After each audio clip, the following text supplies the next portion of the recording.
تعاون میں ایک مشترکہ مقصد کے لیے مل کر کام کرتے وقت قواعد و ضوابط کا ہونا ضروری ہے، اور ہمیں ایک دوسرے کے ساتھ ان قواعد و ضوابط کی پابندی کرنے کی کوشش کرنی چاہیے۔ وہ بنیادی چیز ہے۔ اگر کوئی معاہدے کے تحت قائم کردہ قواعد کو نظر انداز کرتا ہے تو مل کر کام کرنا آسان نہیں ہے۔ اس خیال کو کہ سب اچھا ہے چھوڑ دینا چاہیے۔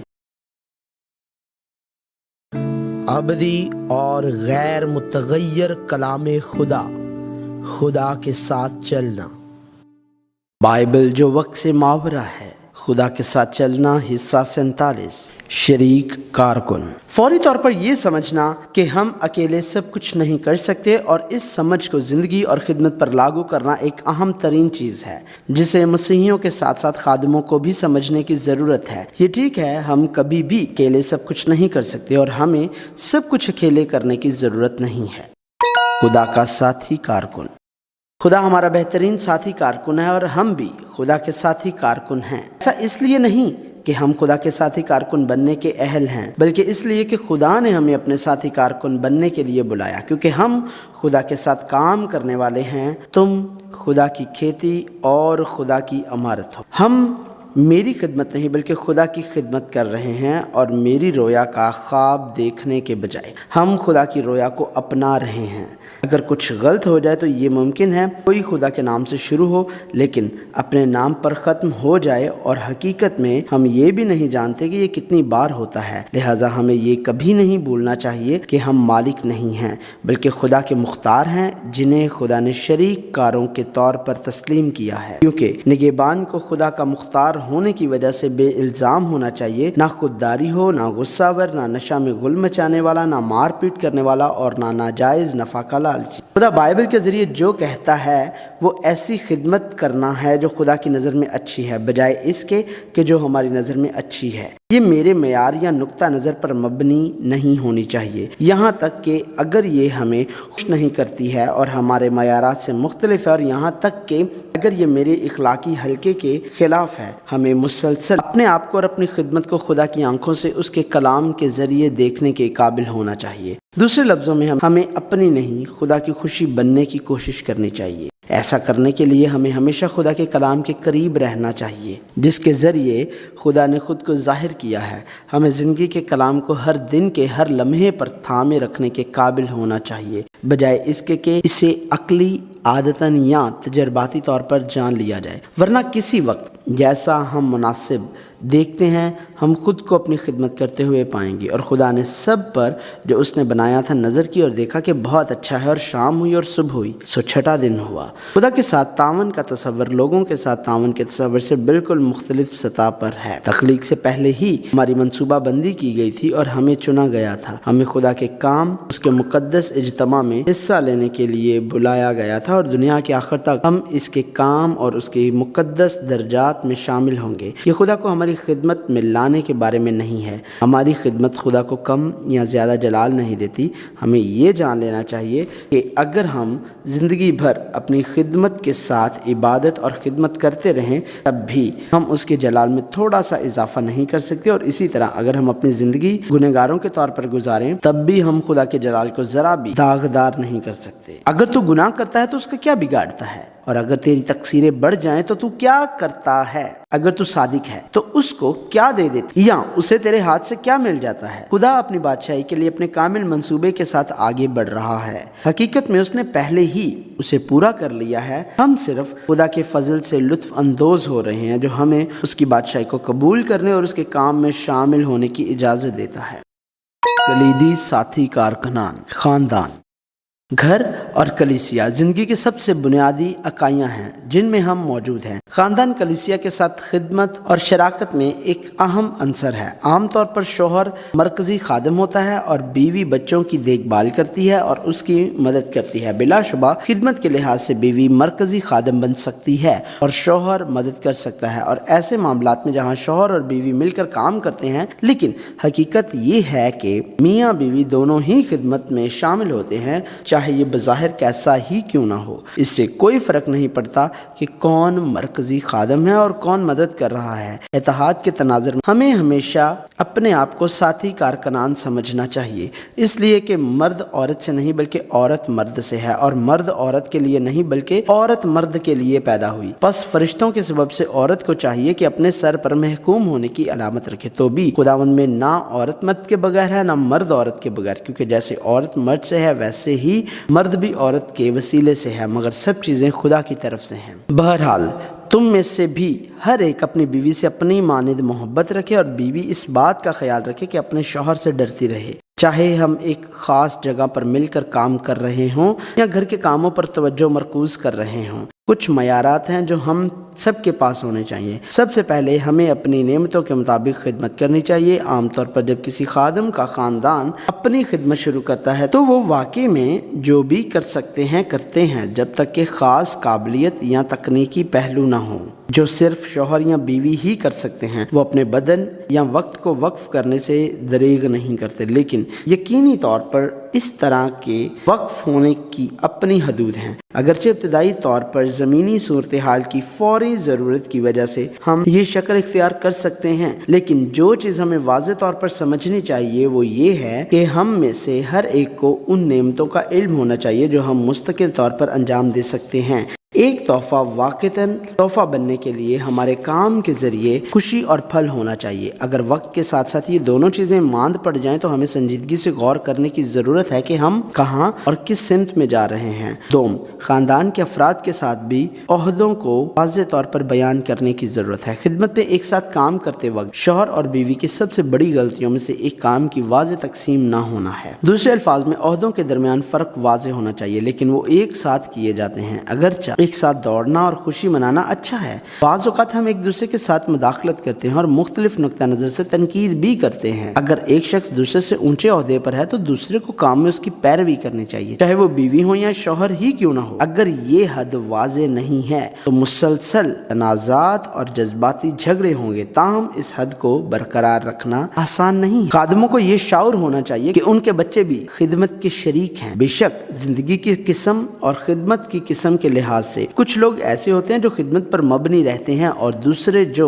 بچوں پر مبنی رہتے ہیں، لیکن میں جس چیز پر زور دینا چاہتا ہوں وہ یہ ہے کہ خدمت کی صرف ایک طرف توجہ مرکوز کرنے کی بجائے توازن حاصل کیا جانا چاہیے۔ توازن کا تناسب بالکل 50-50 نہیں ہونا چاہیے، لیکن ایک طرف 40 سے نیچے نہیں آنا چاہیے، کم از کم 30 سے کم نہ ہو۔ دوسرے لفظوں میں ہمیں اپنی خدمت پر زیادہ توجہ نہیں دینی چاہیے اور نہ ہی ہمیں اپنے خاندان پر بہت زیادہ توجہ مرکوز کرنی چاہیے۔ اس لحاظ سے میں یہاں جس بات پر زور دینا چاہتا ہوں وہ یہ ہے کہ خاص حالات میں جن میں کام پر توجہ دینے کی ضرورت پڑ سکتی ہے، بچوں کو اس کام سے باہر نہ رکھیں بلکہ انہیں کام میں شامل کریں۔ اگر بچوں کو بھی کام کا حصہ سمجھا جائے تو ایسے غیر متوقع حالات پیدا ہونے کے امکانات کم ہوتے ہیں جن کی نہ تو خواہش ہوتی ہے اور نہ ہی توقع۔ اور اے اولاد والو، تم اپنے فرزندوں کو غصہ نہ دلاؤ بلکہ خداوند کی طرف سے تربیت اور نصیحت دے دے کر ان کی پرورش کرو۔ ضروری اجتماعی کام۔ بائبل کی ٹیم منسٹری کے معنی کو سمجھنا اور ایک دوسرے کی قوتوں اور خصوصیات کو پہچاننا بلا شبہ ہمیں ایک مضبوط ٹیم بنا سکتا ہے۔ خداوند کا کام ان لوگوں کے ساتھ کرنا جو خداوند میں ایمان کے بدن کا حصہ ہیں واقعی اچھا ہے۔ اگر ہم پختہ ذہنیت رکھتے ہیں تو ہم یقیناً تعاون کے ذریعے بہت کچھ کر سکتے ہیں اور ہم ایک دوسرے کی طاقت بھی بن سکتے ہیں۔ تاہم اگر ہمارا طرز زندگی اور خیالات ایک دوسرے سے میل نہیں کھاتے ہیں تو ہمیں اپنے اور اپنے ساتھی کارکنوں کے لیے مشکل پیش آ سکتی ہے۔ اگر ہم نہیں چاہتے کہ ایسا ہو تو ہمیں کوشش کرنی چاہیے۔ اس پہلو میں نہ صرف ایمان بلکہ حکمت کی بھی ضرورت ہے۔ اول، شروع کرنے سے پہلے کافی ہم آہنگی کی ضرورت ہے۔ اکثر اوقات ہم ایک ساتھ مل کر کام کرتے ہیں اور پھر اچانک اپنے الگ الگ راستے اختیار کر لیتے ہیں۔ یقیناً جیسا کہ میں بعد میں بیان کروں گا، یہ ضروری نہیں کہ اس کا مطلب ناکامی ہو۔ جیسے ہم مل کر کام کرتے ہیں، ہم مختلف مقاصد کے ساتھ اپنے الگ الگ راستے جا سکتے ہیں۔ تاہم اس کے بارے میں بامعنی گفتگو کرنے کے بعد الگ الگ راستے اختیار کرنے کے بجائے ایک ایسا موڑ آتا ہے کہ ہمارے درمیان گہرا زخم ہو جاتا ہے اور آخرکار ایک واقعے کی وجہ سے ہم گہرے درد کو سہتے ہوئے راستے جدا کر لیتے ہیں۔ اور اس کی ایک اہم وجہ یہ ہے کہ ہم نے ایک دوسرے کے درمیان کافی رابطے، سمجھ بوجھ اور ہم آہنگی کے بغیر مبہم طور پر اچھی توقعات اور احساسات کے ساتھ شروع کیے۔ کسی بھی تنظیم میں شامل ہونے پر بھی یہ سچ ہے، کیونکہ ہر تنظیم کی اپنی خصوصیات ہوتی ہیں۔ اگر آپ تنظیم کو پوری طرح سے نہیں سمجھتے تو مستقبل میں اس تعلق کو جاری رکھنا مشکل ہو جائے گا۔ دوسرا، اگر 2 سے زیادہ لوگ ہوں تو قواعد و ضوابط ہونے چاہیے۔ یہ ایک بہت اہم اصول ہے، یہاں تک کہ اگر ہم ایک دوسرے کی حیثیتوں کو سمجھتے، بات چیت کرتے اور اس وقت تک ہم آہنگی کرتے ہیں جب تک کہ قواعد موجود نہ ہوں، پر قوانین لکھے جانے کے بعد ہمیں ان پر عمل کرنا چاہیے۔ دوسرے الفاظ میں قواعد ساتھی کارکنوں کے درمیان ثالث بن جاتے ہیں، یہ سب کے لیے ایک جیسا ہے۔ اگر کوئی متفقہ قوانین کی خلاف ورزی کرتا ہے تو یہ غیر قانونی بن جاتا ہے۔ تعاون میں ایک مشترکہ مقصد کے لیے مل کر کام کرتے وقت قواعد و ضوابط کا ہونا ضروری ہے اور ہمیں ایک دوسرے کے ساتھ ان قواعد و ضوابط کی پابندی کرنے کی کوشش کرنی چاہیے۔ وہ بنیادی چیز ہے۔ اگر کوئی معاہدے کے تحت قائم کردہ قواعد کو نظر انداز کرتا ہے تو مل کر کام کرنا آسان نہیں ہے۔ اس خیال کو کہ سب اچھا ہے چھوڑ دینا چاہیے۔ تیسرا، ہمیں اپنا کردار خود تلاش کرنا چاہیے۔ اس سے کوئی فرق نہیں پڑتا کہ انسان کتنا ہی اچھا ہو اور کتنا ہی پرجوش کیوں نہ ہو۔ ہائی اسکول کے نئے طالب علم سے یہ توقع کرنا مناسب نہیں ہے کہ وہ کالج کی سطح کے ایسے مضامین پڑھائے جو یونیورسٹی کا کورس مکمل کرنے کے بعد ہی سمجھے جا سکتے ہیں۔ جیسے جہاں آپ ہونا چاہتے ہیں وہاں پر بسنے میں وقت لگتا ہے، اسی طرح ایسی جگہ پر رہنا ٹھیک نہیں ہے جو ہماری صلاحیتوں اور اہلیت سے میل نہیں کھاتا۔ ایک رہنما کو اس بات کی کافی سمجھ ہونی چاہیے کہ ایک شخص کیا کر سکتا اور کیا کرنے کی صلاحیت رکھتا ہے۔ بلا شبہ صورتحال پر منحصر ہے، کوئی شروع میں یا کوئی شروع کرنے کے بعد بھی تھوڑی دیر کے لیے کچھ کر سکتا ہے، لیکن یہ بہتر ہے کہ اگر جاری ذمہ داریاں اس کے مطابق ہوں جس کے لیے کسی کو تعلیم اور تربیت دی گئی ہے تاکہ وہ انہیں مؤثر طریقے سے نبھا سکے۔ تاہم ایک حلقہ میں ہم اکثر ایسے معاملات دیکھتے ہیں جہاں لوگوں کو اپنے ہنر یا نعمتوں کی وجہ سے نہیں بلکہ لوگ نہیں ہیں کی وجہ سے طویل عرصے تک کوئی خاص کام کرنا پڑتا ہے۔ ایک بار پھر اگرچہ اس طرح کا کردار حالات کی وجہ سے عارضی یا تھوڑی دیر کے لیے ہو سکتا ہے، پر کسی کردار کو جاری رکھنا یا دہرانا مناسب نہیں ہے جو ایک شخص کو مسلسل کرنا پڑتا ہے۔ چوتھا، ہمیں ایک دوسرے کے اختلافات کو تسلیم کرنا چاہیے۔ ایک دوسرے کے اختلافات کو تسلیم کرنے کا مطلب یہ نہیں کہ اوپر بیان کردہ کرداروں کو دہرایا جائے۔ فرق کے اس تصور سے مراد فعلی پہلو کے بجائے متوقع پہلو ہے۔ اکثر ہم لفظ غلط کے بجائے مختلف استعمال کرتے ہیں کیونکہ ہم ان مفادات کے پابند ہیں جو ہمارے جذبات کے ساتھ ملے ہوئے ہیں، اس لیے دوسروں کو جو ہم سے مختلف ہیں انہیں غلط کے طور پر دیکھنا آسان ہے۔ ہم ایک دوسرے پر تنقید کر سکتے ہیں اور بعض اوقات اس مقصد کے لیے بائبل کی آیات کا استعمال بھی کرتے ہیں، لیکن ہمیں یہ تسلیم کرنا چاہیے کہ خود ہمیں اور دوسروں کو مختلف طریقوں سے خدا کی صورت میں تخلیق کیا گیا ہے۔ بعض اوقات ہم اپنے بجائے دوسروں پر ان کی تبدیلیوں پر توجہ مرکوز کرتے ہوئے تنقید کرتے ہیں اور ان پر حملہ کرتے ہیں، لیکن وقت گزرنے کے ساتھ ہمیں احساس ہوتا ہے کہ خود کو تبدیل کرنے اور دوسروں کو قبول کرنے پر توجہ مرکوز کرنا تیز تر ہے۔ اس سلسلے میں صرف تفہیم کے پہلو کی نہیں بلکہ سیکھنے کے پہلو کی ضرورت ہے۔ اگر ہم مزید سیکھنے کے عمل کے ذریعے ایک دوسرے کے اختلافات کو پوری طرح سے تسلیم نہیں کرتے ہیں تو ہم ایک دوسرے کے اختلافات سے پیدا ہونے والے اختلافات کو قبول نہیں کر پائیں گے جو جذباتی لڑائیوں کا باعث بنیں گے۔ دوسرے لفظوں میں قول و فعل کے پیچھے ایک دوسرے کے رجحانات اور ارادوں کے بارے میں واضح آگاہی کے بغیر غلط فہمیاں پیدا ہو سکتی ہیں جو ممکنہ طور پر مسائل اور تقسیم کا باعث بن سکتی۔ پانچویں میں ہمیں ایک دوسرے کے عہدوں کا احترام کرنا چاہیے۔ جیسا کہ پہلے بیان کیا گیا ہے یہی بات شوہروں اور بیویوں پر بھی لاگو ہوتی ہے، لیکن مل کر کام کرتے وقت ایک واضح لکیر کھینچنی چاہیے۔ اگر عہدوں کو عمر، مدت خدمت یا تعلیم و تربیت کی سطح کے لحاظ سے تقسیم کیا گیا ہے، چاہے وہ میری مرضی اور طریقہ کار سے مختلف ہو، اگر یہ اشتراک کا راستہ ہے جس پر ہمیں چلنا چاہیے تو ہمیں اس پر عمل کرنا چاہیے۔